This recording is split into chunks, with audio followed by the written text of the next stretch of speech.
নমস্কার, আমি সৃজা। রাত পোহালেই দিদির থানে অষ্টমীর অঞ্জলি ছুরি শহীদ স্মরণে।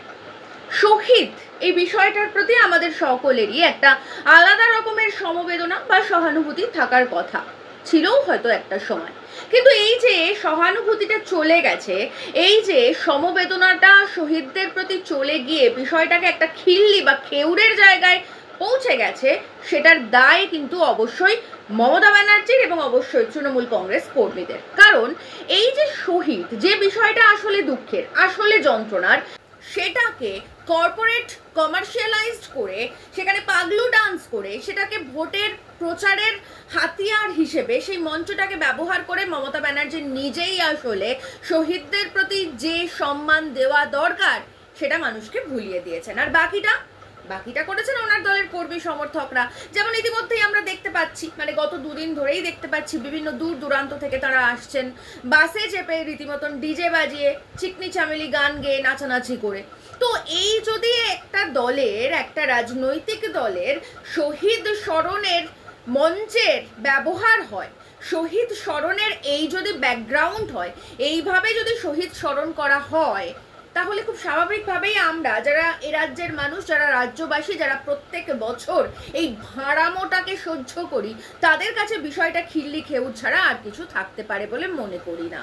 এবং তারপরেও এই যে বললাম যে তৃণমূল কংগ্রেস কর্মীরা বাসে করে আসছেন, চিকনি চামেলি গান শোনাচ্ছেন, সবাইকে ডিজে বাজিয়ে নাচছেন, সেসব তো হচ্ছেই। কিন্তু যখন শহীদ স্মরণে শেষ হয়ে যাবে, মানে 21শে জুলাইয়ের পরের দিন 22শে জুলাই সকালবেলা ধর্মতলা চত্বরে যত মদের ফাঁকা বোতল পাওয়া যায়, সেটা দেখে কোনো মানুষেরই দুঃখে শহীদের জন্য তারা এসেছিলেন এই বোধটা থাকবে না, বা এই মঞ্চটা শহীদদের কথা ভেবে মনে করা হয়েছিল এই বোধটা থাকবে না, এই বোধটা জাগা সম্ভব নয়। আর তাছাড়াও কোনো একজন শহীদেরও ছবি কি আমরা দেখতে পাই? প্ল্যাকার্ডে তো আমরা শুধুমাত্র মমতা ব্যানার্জির ছবি দেখতে পাই, আমাদের দেখলে মনে হয় উনিই বোধহয় শহীদ, কিন্তু তা তো নয়। যারা আসলে শহীদ, যারা আসলে প্রাণ দিয়েছিলেন, তাদের ছবি কোথায়? তারা কারা? মমতা ব্যানার্জির দলের অন্তত 90% কর্মী সমর্থকরা তাদের কথা কেউ জানে না, তাদের কি নাম তারা জানে না, তাদের কি হয়েছিল সেটা সেই তথ্য পর্যন্ত জানে না। শুধু জানে শহীদ দিবস, সেখানে মঞ্চে গিয়ে পাগলু ডান্স হবে, ডিম ভাত বা এবছর শুনছি চিকেন ভাত, হোয়াট এভার, সেটা খাওয়ানো হবে, ব্যাস এটাই উৎসব। তাই শহীদ দিবসকে যারা এভাবে উৎসবে পরিণত করতে পারে, যাদের দলের কর্মসূচি তারাই যদি সেটা করতে পারে, তাহলে আমরা যারা এ রাজ্যের মানুষ, তারা যে বিষয়টাকে নিয়ে হাসাহাসি করব, মজা করব, সেটা তো খুব স্বাভাবিক বিষয়। এবার আসছি একটুখানি 21শে জুলাইয়ের বিষয়। আমরা জানি 1993 সালে সচিত্র পরিচয়পত্রের দাবিতে মমতা ব্যানার্জির নেতৃত্বে যুব কংগ্রেস কর্মীরা মহাকরণ অভিযান করেছিলেন এবং সেখানে গিয়ে গুলিবিদ্ধ হয়ে তারা প্রাণ দিয়েছিলেন বেশ কিছু মানুষ, সবাই নয়। মানে ওরা যে 13টার হিসেব দেন তার মধ্যে অনেকেই অন্যান্য কারণের জন্য মারা গিয়েছেন, সিরোসিস অফ লিভারে মারা গিয়েছেন, এরকম তথ্যও রয়েছে। তাও কিছু মানুষ মারা গিয়েছিলেন, যেটা খুবই দুঃখের, খুবই যন্ত্রণা, যেটাকে পরবর্তীতে মমতা ব্যানার্জি সিপিআইএম গুলি করে মেরেছে বলে প্রচার করতে চেয়েছিলেন। কিন্তু এখানে একটা গুরুত্বপূর্ণ বিষয় রয়েছে, সেই সময় গুলিটা চালানো হয়েছিল মনীশ গুপ্তর আদেশে। এবার এই মনীশ গুপ্ত নিজে তিনি বলেছিলেন, মানে এটা ওনার স্টেটমেন্ট, যে ওই দিন মানে 1993 সালের 21শে জুলাই, সেই দিন কিছু যুব কংগ্রেস কর্মী, কিছু মদ্যপ যুবক, যারা মত্ত অবস্থায় পুলিশের উপরে আক্রমণ করছিল এবং সেই কারণের জন্য পুলিশ তাদের গুলি চালাতে বাধ্য হয়, তাদেরকে মেরে ফেলতে বাধ্য হয়েছিল। এখন মনীশ গুপ্ত নিজেই তৃণমূল কংগ্রেসের লোক, তৃণমূল কংগ্রেসের গুরুত্বপূর্ণ মন্ত্রী, এবং 21শে জুলাইয়ের মঞ্চ আলো করে তিনি বসে থাকেন। তো সেক্ষেত্রে ওনার নিজের দলের এত বড় একটা মেগা ইভেন্ট নিয়ে উনি নিশ্চয়ই মিথ্যে বলবেন না। নিজের দল সম্পর্কে উনি কেন মিথ্যে বলবেন? তাহলে আমরা ধরে নিতে পারি যে মমতা বন্দ্যোপাধ্যায় একদল মত্ত যুবককে সঙ্গে নিয়ে মহাকরণ অভিযান করেছিলেন। কিসের উদ্দেশ্যে করেছিলেন আমাদের জানা নেই, এবং সেই সময় মানে সেই যুবকরা পুলিশের উপর অযথা আক্রমণ করে, মানে মাতাল অবস্থায় থাকলে যা হয় আর কি। তো সেই কারণের জন্য পুলিশ তাদের উপরে গুলি চালায়। তো এই হচ্ছে পুরো সিনারিওটা, অন্তত পক্ষে অ্যাকর্ডিং টু মনীশ গুপ্ত নিজে যা বলছেন সেটা, আর আমাদেরকে সেটাই সত্যি হিসেবে ধরতে হবে। এখন প্রশ্ন একটা রয়েছে গুরুত্বপূর্ণ, সেটা হচ্ছে যে যেখানে এত বড় একটা গোলাগুলি চলেছে, যেখানে এতগুলো মানুষের প্রাণ গেছে, যেখানে অসংখ্য মানুষ আহত হয়েছেন, মমতা ব্যানার্জির নিজের বক্তব্যে, নিজের স্টেটমেন্টে আজকে সন্ধ্যাবেলায় পর্যন্ত উনি বলেছেন, মানে এত বছর ধরে তো বলছেনই, আজকে সন্ধ্যাবেলায় পর্যন্ত উনি বলেছেন। তো সেক্ষেত্রে এত কিছু যখন হয়েছে তখন এই বিষয়টাই পুরো বিষয়টার নেতৃত্ব দিচ্ছিলেন মমতা ব্যানার্জি নিজে, কিন্তু ওনার গায়ে এক ফোঁটা একটা আঁচড় পর্যন্ত আসেনি। এটা একটা মনে একটা প্রশ্ন জাগে না আমাদের রাজ্যবাসী হিসেবে, যেখানে এতগুলো মানুষের প্রাণ গেল, এতগুলো মানুষ আহত হলেন, অথচ যিনি নেতৃত্ব দিচ্ছিলেন তার কিচ্ছু হলো না, একটা আঁচড় পর্যন্ত লাগলো না। এমনকি তার শাড়ির আঁচলে যে রক্তের দাগ লেগেছিল সেটা মিনতি অধিকারীর রক্তের দাগ, খুব দায়িত্ব নিয়ে বলছি, মিনতি অধিকারীর রক্তের দাগ তার শাড়ির আঁচলে ছিল। আসলে বিষয়টা হয়েছিল মমতা ব্যানার্জি সেই সময় সৌগত রায়কে বলেছিলেন যে ওনাকে কোনো একটা সরকারি হাসপাতালে ভর্তি করতে। এবার ওনার তো কিছুই হয়নি, তাই সরকারি হাসপাতাল ওনাকে ভর্তি নিতে চায়নি, পরে বেলভিউতে উনি ভর্তি হয়ে যান। অর্থাৎ কি দাঁড়াচ্ছে, যাদেরকে নিয়ে উনি নেতৃত্ব দিয়ে যাদেরকে উনি মৃত্যু মুখে ঠেলে দিলেন, তাদেরকে মৃত্যুর মুখে ঠেলে দিয়ে উনি সোজা গিয়ে হাসপাতালে ভর্তি হলেন। কেন?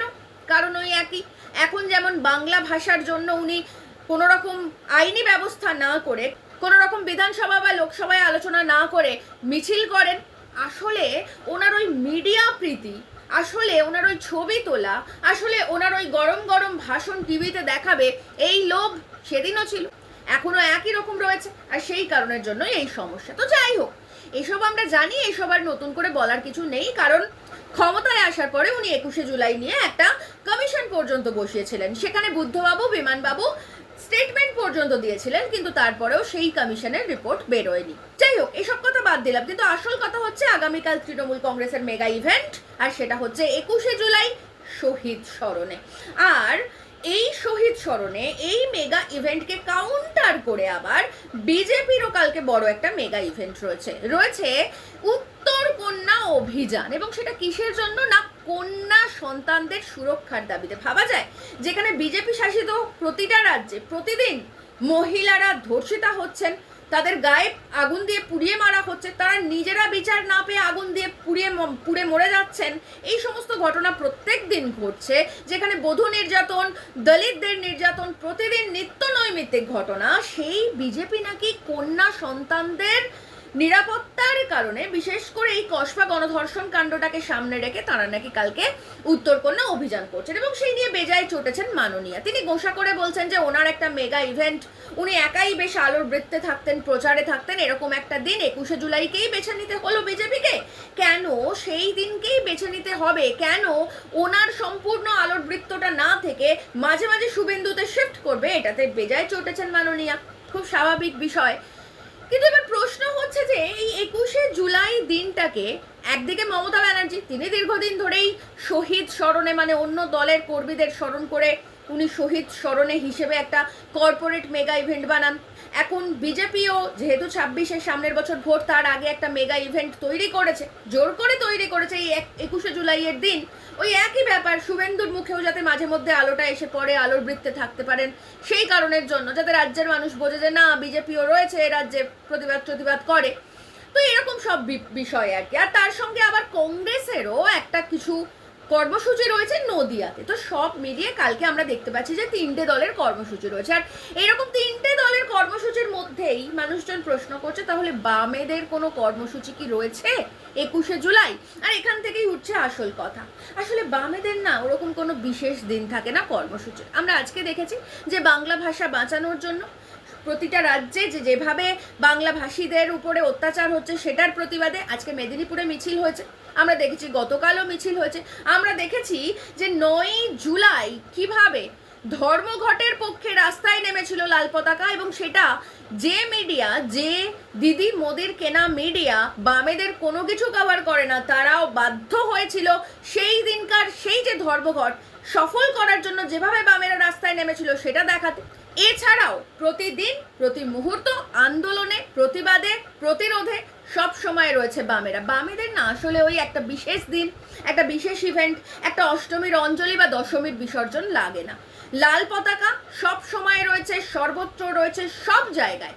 এই কদিন আগে যেমন 60 একর খাস জমি পুনরুদ্ধার করলো বামেরা, তারও কয়েকদিন আগে একই রকম ভাবে 80 বিঘা খাস জমি পুনরুদ্ধার করেছিল বামেরা। 100 দিনের কাজ যখন বন্ধ হয়ে গেছে দিদি মোদির চক্রান্তে এ রাজ্যে, তখন সেটাকে আবারও এ রাজ্যে ফিরিয়ে এনেছে বামেরা। কসবায় যখন গণধর্ষণ হয়েছে তখন মাত্র 2 ঘন্টার মধ্যে মিছিল করে ওই ল কলেজে গিয়ে অভিষেক ব্যানার্জি, মমতা ব্যানার্জির পোস্টার ছিঁড়ে নিয়েছে বামেরা। আরজি কর কাণ্ডে প্রত্যেক দিন লাল পতাকা হাতে রাস্তায় থেকেছে বামেরা। আসলে বামেদের ওরকম কোনো নির্দিষ্ট দিন হয় না। লাল পতাকার প্রতিরোধের, লাল পতাকার আন্দোলনের, লাল পতাকার প্রতিবাদের কোনো বিশেষ দিন হয় না। লাল নিশান গোটা রাজ্যে রয়েছে, সারা দিন রয়েছে, সারা বছর রয়েছে, প্রতিদিন রয়েছে। যখন যেখানে মানুষ বিপন্ন হবেন, তাদের অধিকার ক্ষুণ্ণ হবে, তাদের যে কোনো দাবি আদায়ের প্রয়োজন হবে, সেখানেই লাল পতাকা থাকবে। তাই কোনো মেগা ইভেন্ট নয়, সারা বছর আসুন লাল পতাকার তলায় আসি।